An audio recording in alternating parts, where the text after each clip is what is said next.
show reminded us of an excellent work by author and intelligence community historian Dr. John Coleman. An excerpt of Dr. Coleman's work, The Conspirators' Hierarchy, the Committee of 300, covering the major goals of the Illuminati, by Dr. John Coleman, from Conspirators' Hierarchy. The story of the Committee of 300. Number 1. To establish a one-world government/New World Order with a unified church and monetary system under their direction. The one-world government began to set up its church in the 1920s and 30s, for they realized the need for a religious belief inherent in mankind must have an outlet, and therefore set up a church body to channel that belief in the direction they desired. Number 2.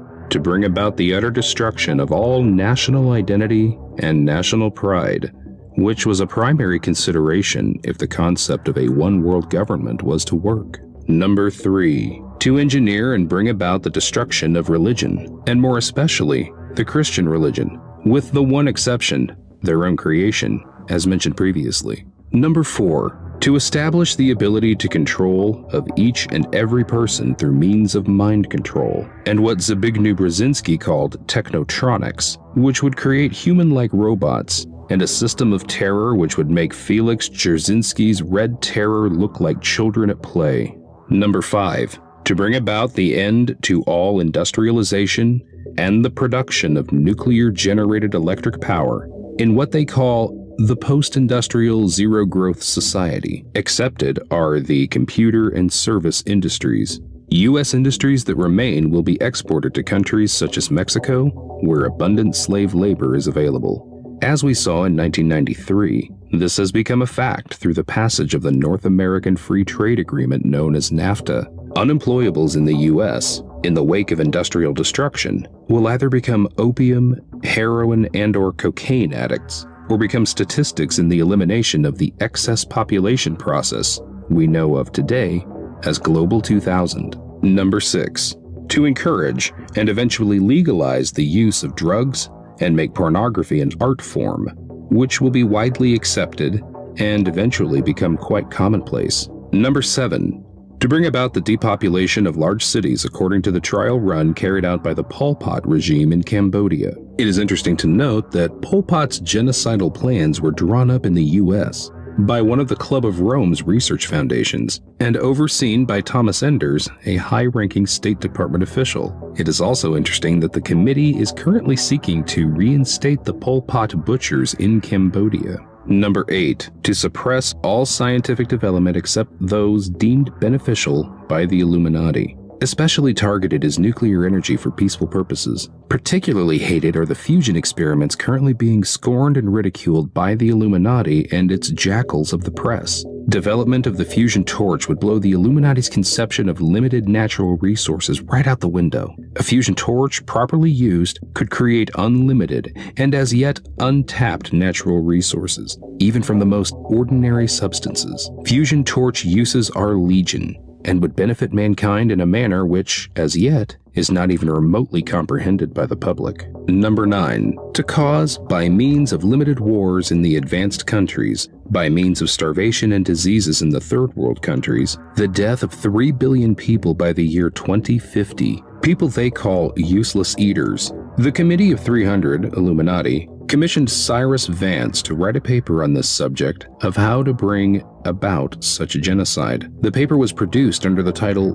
Global 2000 Report and was accepted and approved for action by former President James Earl Carter and Edwin Muskie, then Secretary of States, for and on behalf of the U.S. government. Under the terms of the Global 2000 Report, the population of the U.S. is to be reduced by 100 million by the year 2050. Number 10. To weaken the moral fiber of the nation and to demoralize workers in the labor class by creating mass unemployment. As jobs dwindle due to the post-industrial zero-growth policies introduced by the Club of Rome, the report envisages demoralized and discouraged workers resorting to drugs and alcohol. The youth of the land will be encouraged by means of rock music and drugs to rebel against the status quo, thus undermining and eventually destroying the family unit. In this regard, the committee commissioned Tavistock Institute to prepare a blueprint as to how this could be achieved. achieved. Tavistock directed Stanford Research to undertake the work under the direction of Professor Willis Harman. This work later became known as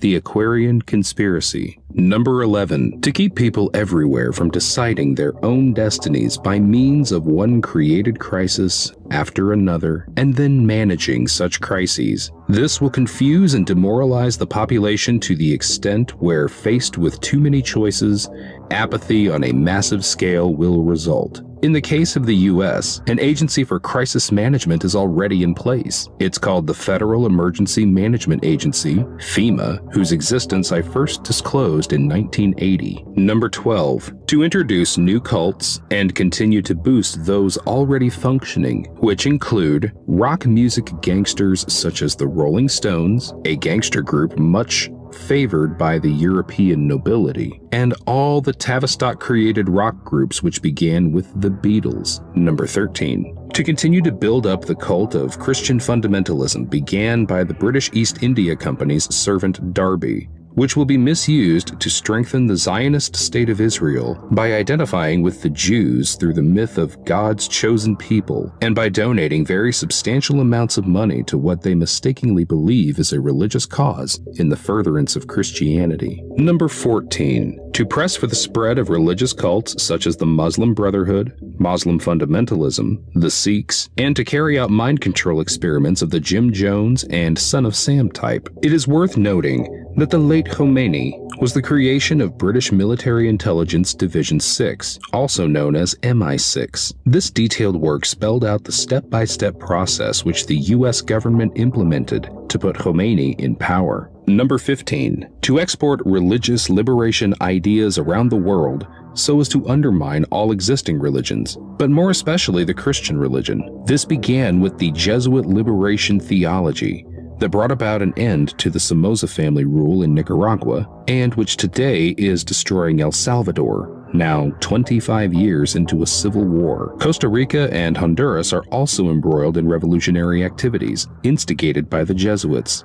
One very active entity engaged in the so-called liberation theology is the communist-oriented Mary Knoll Mission. This accounts for the extensive media attention to the murder of 4 of Mary Knoll's so-called nuns in El Salvador a few years ago. The 4 nuns were communist subversive agents, and their activities were widely documented by the government of El Salvador. The U.S. press and the new media refused to give any space or coverage to the mass of documentation possessed by the Salvadorian government, which proved what the Mary Knoll Mission nuns were doing in the country. Mary Knoll is in service in many countries and played a leading role in bringing communism to Rhodesia, Mozambique, Angola, and South Africa. Number 16. To cause a total collapse of the world's economies and engender total political chaos. Number 17. To take control of all foreign and domestic policies of the U.S. Number 18. To give the fullest support to supranational institutions such as the United Nations, the International Monetary Fund, IMF, the Bank of International Settlements, the World Court, and, as far as possible, make local institutions less effective